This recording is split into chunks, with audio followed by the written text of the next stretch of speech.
Ya baik, sebelumnya Assalamualaikum warahmatullahi wabarakatuh. Selamat siang dan salam sejahtera untuk kita semua. Yang pertama yang saya hormati dosen pengampu mata kuliah perekonomian Indonesia. Di sini kami kelompok 5 akan mempresentasikan makalah kami dengan judul Kependudukan dan Ketenagakerjaan di Indonesia.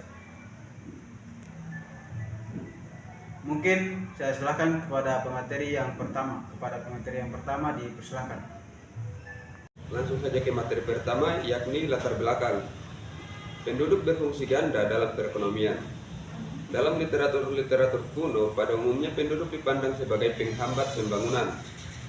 Keberadaannya, apalagi dalam jumlah besar dan dengan pertumbuhan yang tinggi, dinilai hanya menambah beban pembangunan. Dinyatakan dengan kalimat yang lugas, jumlah penduduk yang besar memperkecil pendapatan per kapita dan menimbulkan masalah ketenagakerjaan. Selanjutnya, variabel kependudukan Indonesia. Menurut catatan penaksiran yang pertama kali tentang jumlah penduduk di Indonesia dilakukan pada tahun 1815. Itu pun hanya sebatas Pulau Jawa yang kala itu ditaksir berjumlah 4,5 juta jiwa. Pada pertengahan tahun, yakni 1993, jumlah penduduk Indonesia ditaksir sudah mencapai angka sekitar 187 juta jiwa.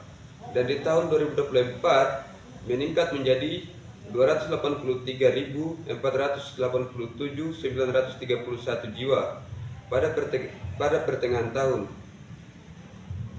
Selanjutnya, karakteristik kependudukan Indonesia.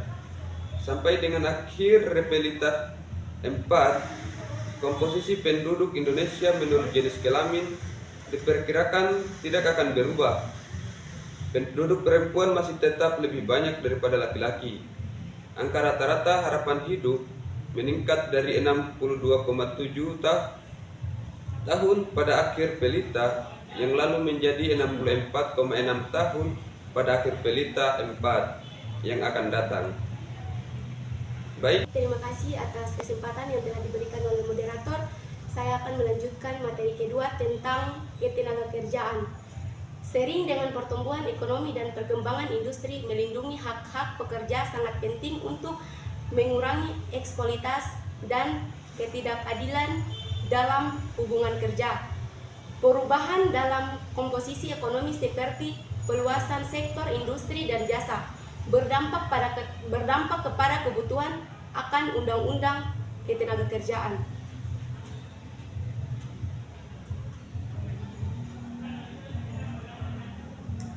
Pekerja dan tingkat upah. Yang pertama, lapangan.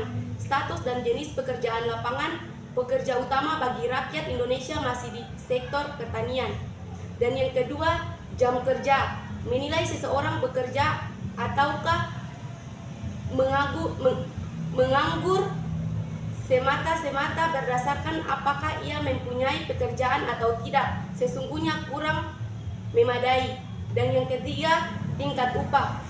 Upah tertinggi bagi pekerja yang berstatus karyawan atau buruh adalah di sektor pertambangan. Oke, terima kasih. Itu saja yang saya dapat sampaikan. Ya baik, saya pemateri yang ketiga akan mempresentasikan terkait dengan kebijaksanaan, kependudukan, dan ketenagakerjaan. Secara konseptual, pertumbuhan penduduk dan perubahan struktur ekonomi tidak dapat dipisahkan satu sama lain. Kedua aspek ini secara bersama-sama memberikan signal terhadap arah pengembangan sumber daya manusia. Pergerakan ataukah pergeseran struktur ekonomi ini akan berpengaruh terhadap pergeseran struktur tenaga kerja.